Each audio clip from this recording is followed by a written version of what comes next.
말씀은 하나님의 뜻이 어디에 있습니까? 라는 말씀의 제목을 가지고 함께 은혜를 나누고자 합니다. 얼마 전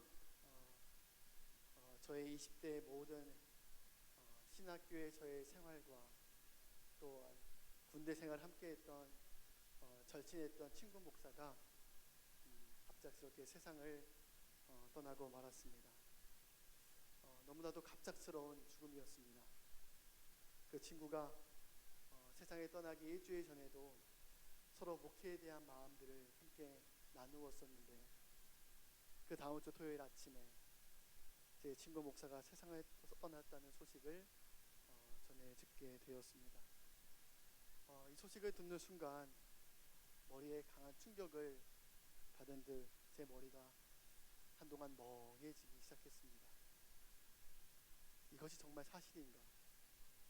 지금 만우절이라 단체로 나에게 거짓말을 하고 있는 것은 아닌가? 도저히 믿겨지지가 않았습니다. 저는 토요일 사역을 다 마치고 다급하게 장례식장으로 달려갔습니다. 그곳에는 항상 환하게 웃고 있었던 제 친구의 영정 사진이 올려져 있었습니다. 금요일 이제 조문 이후에 친구들로부터 사고의 좌초지종을 전해 듣게 되었습니다. 금요일 밤 늦게까지 주일 설교와 사역을 준비하고 새벽 늦게 돌아가는 길에 큰 교차로에서 음주 운전 차량에 치여서 세상을 떠났다는 겁니다. 근데 그 사고 당시에 그 친구가 오토바이를 타고 있어서 그 사고 충격이 고스란히 전해졌던 것 같다고 말했습니다. 그러니까 친구의 집이 아주 오래된 아파트여서 새벽 늦게 들어갈 경우에는 주차할 공간이 없어서 출퇴근용으로 오토바이를 타고 다녔다는 겁니다.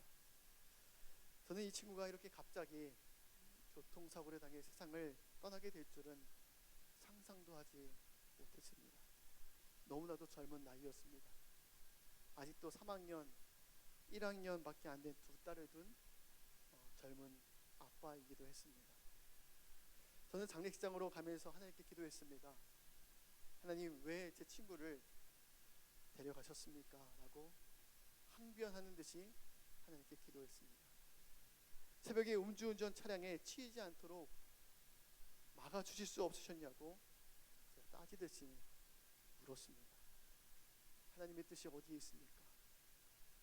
평생 하나님의 영광을 위해서 헌신하겠다고 결단한 제 친구를 왜 이렇게 일찍 데려가신 겁니까?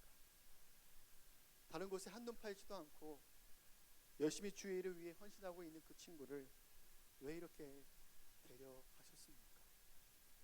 제 생각으로는 도저히 이해할 수 없는 정말 이런 슬픈 상황 가운데 하나님의 뜻이 어디에 있냐고 계속 물으며 기도했습니다.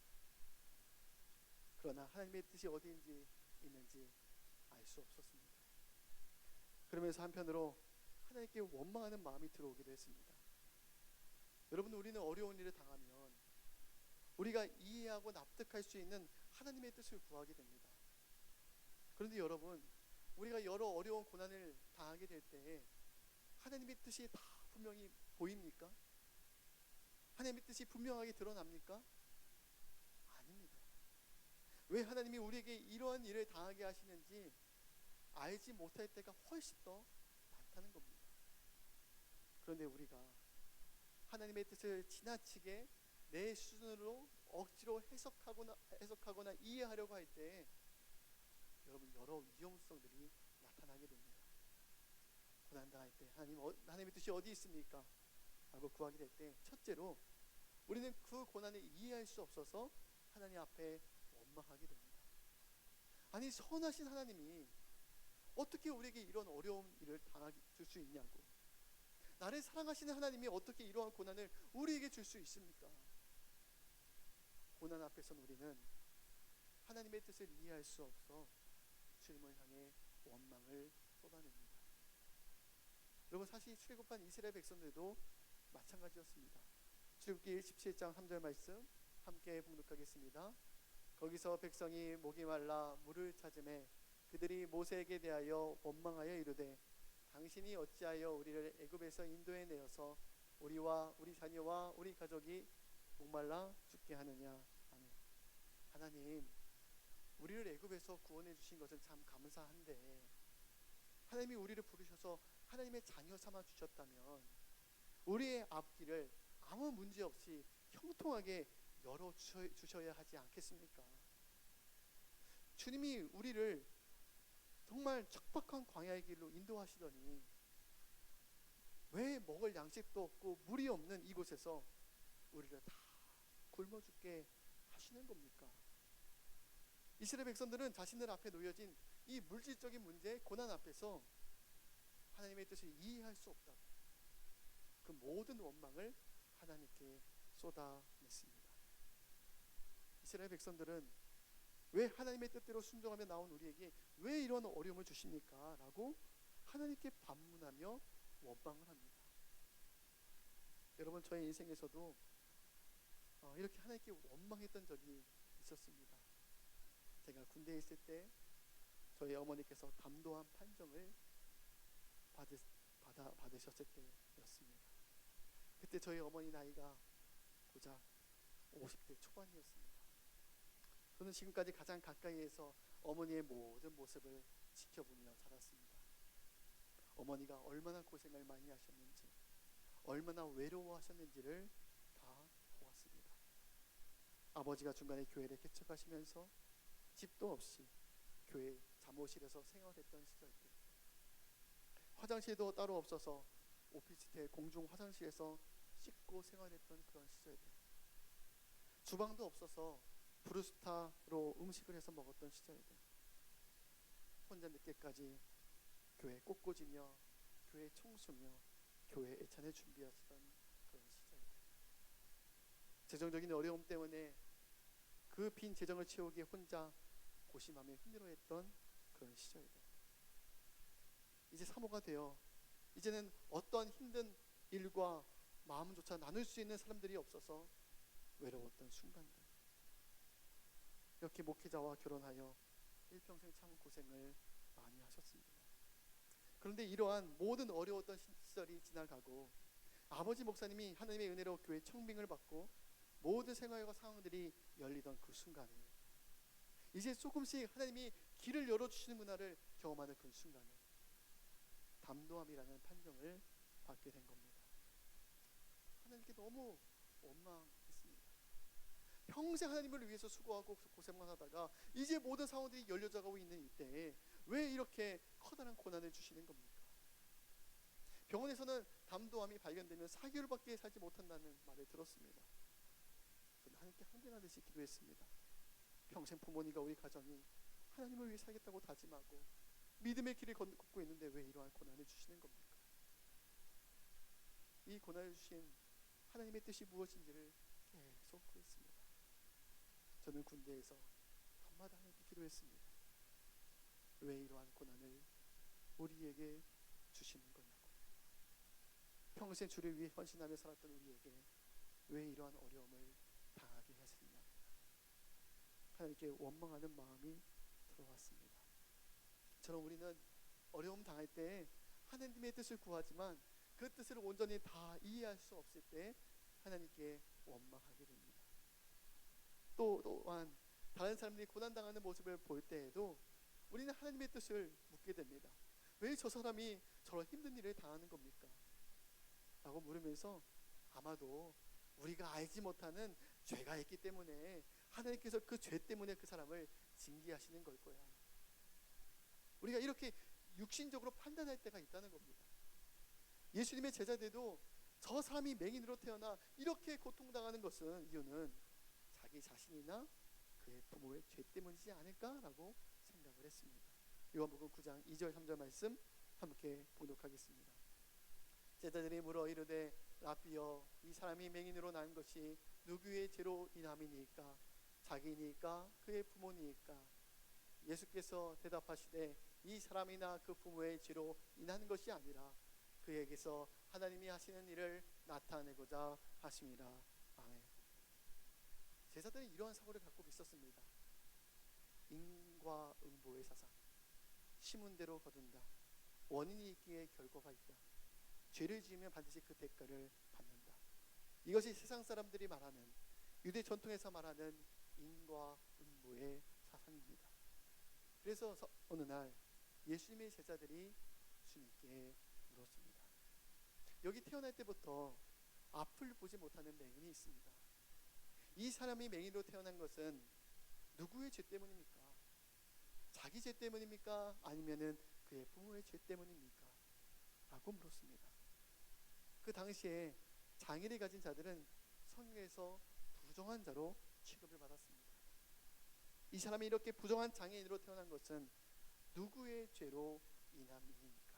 라고 제자들이 물었습니다. 제자들은 인과응보의 사상으로 그 고난을 해석한 겁니다. 저도 사실 제 친구가 세상을 떠나게 될 때 하나님의 뜻을 구하면서 계속 하나님께 물었습니다. 도저히 이해가 되지 않고 납득이 되지 않는 이 슬픈 상황 가운데 하나님의 뜻이 어디 있냐고 계속 물어보았습니다. 그때 제 생각 속에 하나님이 그 친구를 데려가실 만한 죄된 모습이 그에게 있어서 데려간 것은 아닐까라는 생각이 잠시나마 들었습니다. 너무나도 잘못되고 부정한 생각이 잠시 제 마음속에 스쳐 지나갔습니다. 여러분, 이렇듯 고난의 상황 속에서 지나치게 하나님의 뜻을 구하다 보면 이런 잘못된 생각이 또 들어올 수 있구나를 깨닫게 되었습니다. 성경은 분명히 말씀하고 있습니다. 하나님은 공의의 하나님이시기 때문에 하나님은 공의로 우리의 모든 죄악을 심판하시고 징계하십니다. 그러나 우리의 인생의 모든 고난과 아픔은 단순히 1 더하기 1은 2라는 공식처럼 원인과 결과로만, 인과응보로만 다 해석할 수 없다는 겁니다.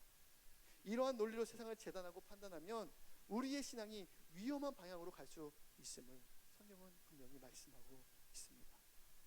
오늘 본문은 고난받는 욥이 자기에게 찾아온 세 친구들과 변론하는 말씀입니다. 특별히 수앗 사람 빌닷이 욥에게 찾아와 말하기를, 하나님은 공의의 하나님이시다. 욥, 너가 지금 당하는 모든 고난과 아픔은 다 너의 죄 때문이다 라고 말하고 있습니다. 그는 욥에게 너는 빨리 하나님 앞으로 나아가 너의 죄를 회개하고 돌이켜서 하나님의 긍휼함을 받으라 라고 정죄하듯이 말을 했습니다. 또한 그 친구는 욥의 모든 자녀들이 사고로 죽은 것은 나름 이유가 있다라고 말하고 있습니다. 욥기 8장 4절 말씀 함께 봉독하겠습니다. 내 자녀들이 주께 죄를 지었으므로 주께서 그들을 그 죄에 버려두셨나니. 아멘. 욥의 친구 빌닷은 욥에게 너희 자녀들이 모여있는 장막에 큰 광풍이 불어 장막이 무너져 자들이 다 죽게 된 이유는 내 자녀들이 지은 죄 때문이다. 자녀들의 죄의 결과로 하나님이 심판하신 것이다 라고 지금 무섭게 말하고 있는 겁니다. 여러분, 빌닷이 말하고 있는 이 논리는 세상의 논리요 율법적인 사고로 판단하는 우리의 모습을 보여주는 것입니다. 우리는 어떠한 어려움과 고난을 당하게 되면 왜 저 사람에게, 왜 나에게 이러한 고난이 찾아오게 된 걸까? 그 이유와 뜻을 해석하려고 합니다. 그러면 생각하기를, 저 사람은 과거의 잘못된 실수와 죄 때문에 지금 이렇게 고난받는 거야. 내가 지금 이렇게 어려움 당하는 이유는 예전에 내가 지은 죄 때문에, 죄의 결과야 라고 생각할 때가 많습니다. 그런데 이러한 생각과 판단은 스스로 자신을 올무에 가두는 것과도 같습니다. 여러분, 우리의 인생과 고난은 단순히 인과응보의 논리로 다 해석할 수 없다고 성경은 분명히 말하고 있습니다. 여러분, 예수님이 많은 사람들 중에 특별히 나사로, 마르다, 마리아 이 세 남매의 가정을 특별히 참 많이 사랑하셨습니다. 그러던 어느 날 예수님은 마르다, 마리아로부터 아주 긴박한 소식을 전해 듣게 됩니다. 오빠 나사로가 병에 걸려 거의 죽기 직전에 놓여 있으니 주님이 빨리 오셔서 우리의 오빠를 고쳐달라는 소식이었습니다. 한시가 급한 그 상황 속에서 예수님은 그 자매들에게 이렇게 말씀하셨습니다. 이 병은 죽을 병이 아니라 하나님의 영광을 위함이다.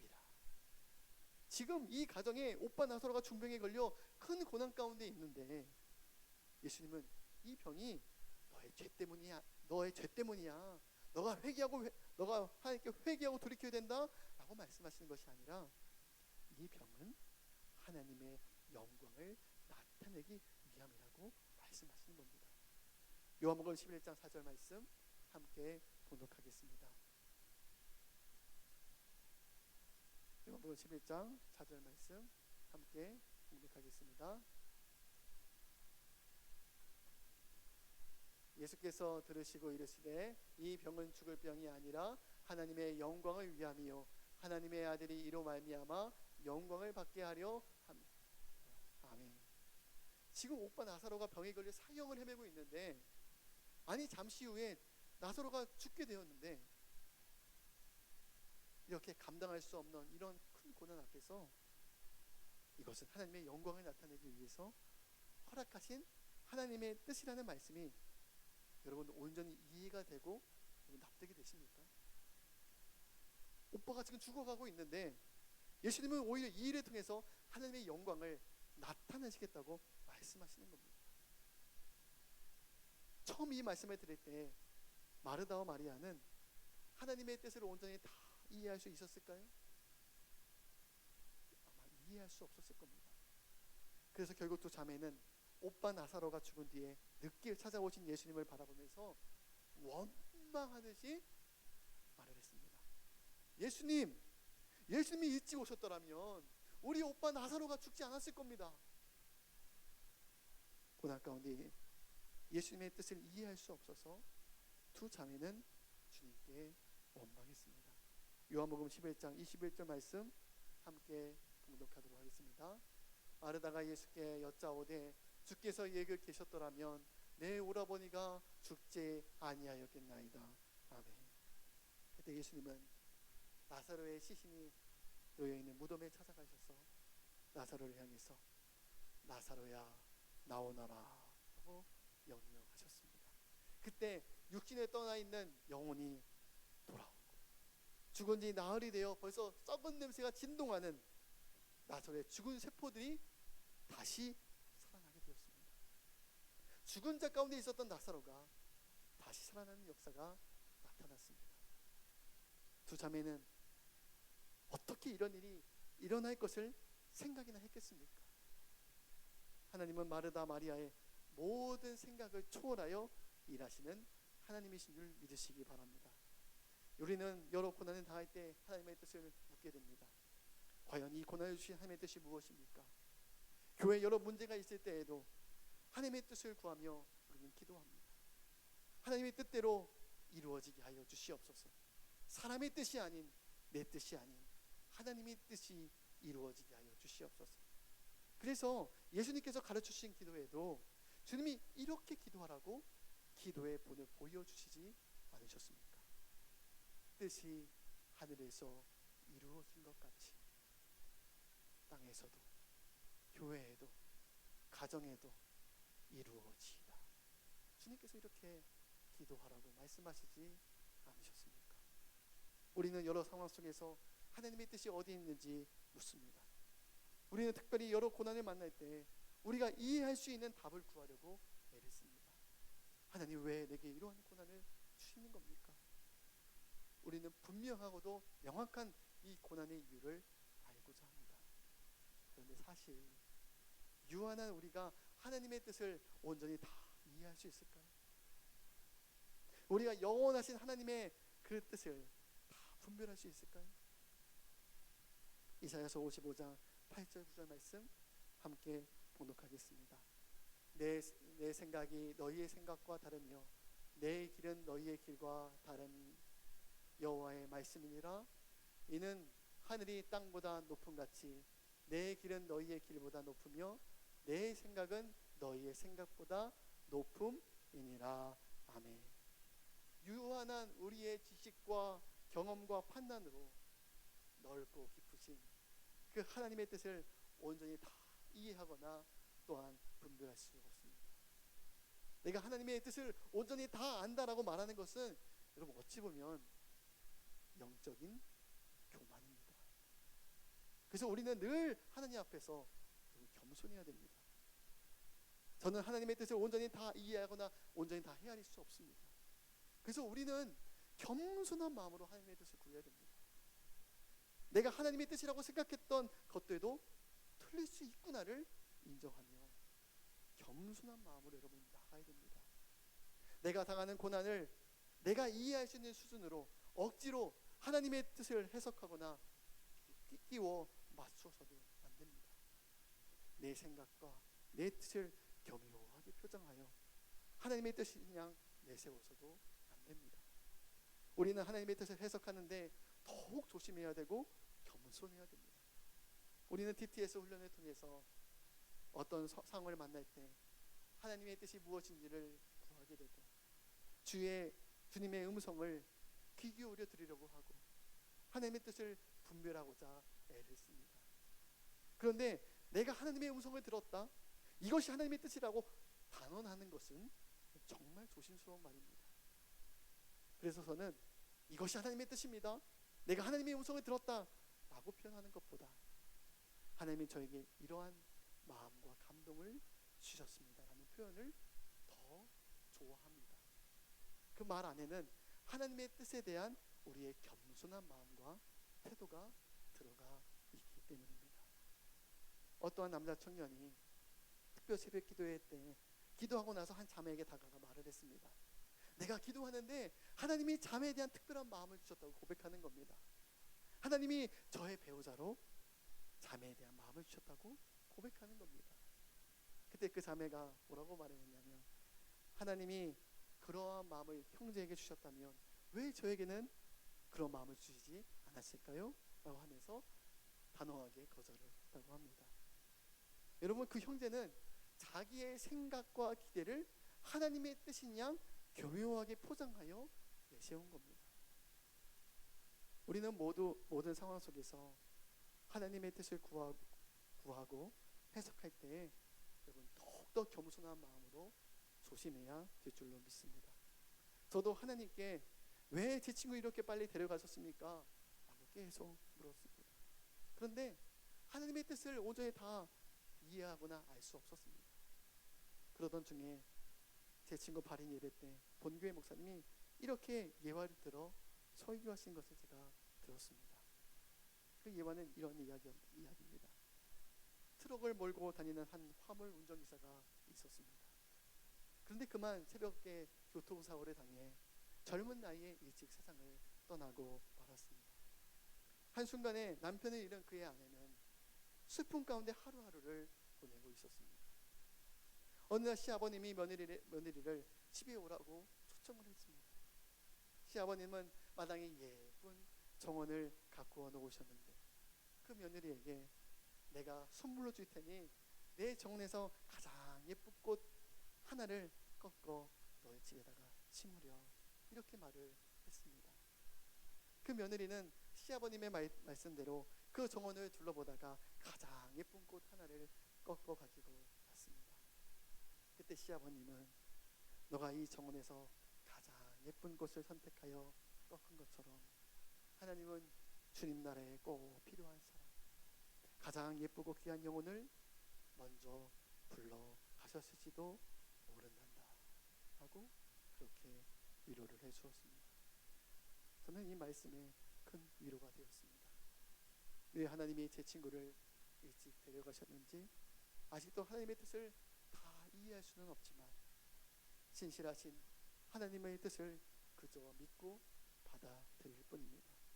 우리도 살다가 도저히 이해할 수 없는 고난이 찾아오게 될 때 억지로 하나님의 뜻을 구하기보다, 억지로 하나님의 뜻을 해석하려고 하기보다 그저 겸손히 신실하신 하나님을 믿고 그 모든 상황을 믿음으로 받아들이는 것이 너무나도 중요하다는 겁니다. 우리가 때로는 살다 보면 우리가 이해할 수 없고 납득할 수 없는 어려운 고난이 찾아오기도 합니다. 그때 이 고난의 이유가 무엇입니까를 끝까지 우리가 그 이유를 묻는 것도 중요하지만 더 중요한 것은 그 모든 고난의 상황 속에서 끝까지 한결같이 믿음으로 하나님을 대하고 신실하게 하나님을 붙잡고 살아가는 그 태도와 자세가 더 중요한 줄로 믿습니다. 너무 지나치게 이것이 왜 이런 고난을 주셨습니까? 하나님의 뜻을 묻고 또 구하다가 오히려 하나님을 향해서 원망하거나 그 죄에 대한 원인을 찾기 위해서 누군가를 정죄하는 일들이 우리 가운데 일어날 수 있음을 기억하시기 바랍니다. 우리는 연약해서 그 넓고 우주보다 넓으신 하나님의 뜻을 다 이해할 수는 없지만 우리는 그저 신실하신 하나님을 우리가 믿음으로 바라보고 그 모든 상황들을 믿음으로 인정하고 받아들일 뿐입니다. 그러나 그 속에서도 여전히 우리를 사랑하시고 우리와 함께 하시는 하나님의 놀라운 사랑과 일하심을 보게 되는 저와 여러분이 되시기를 주님의 이름으로 축복합니다.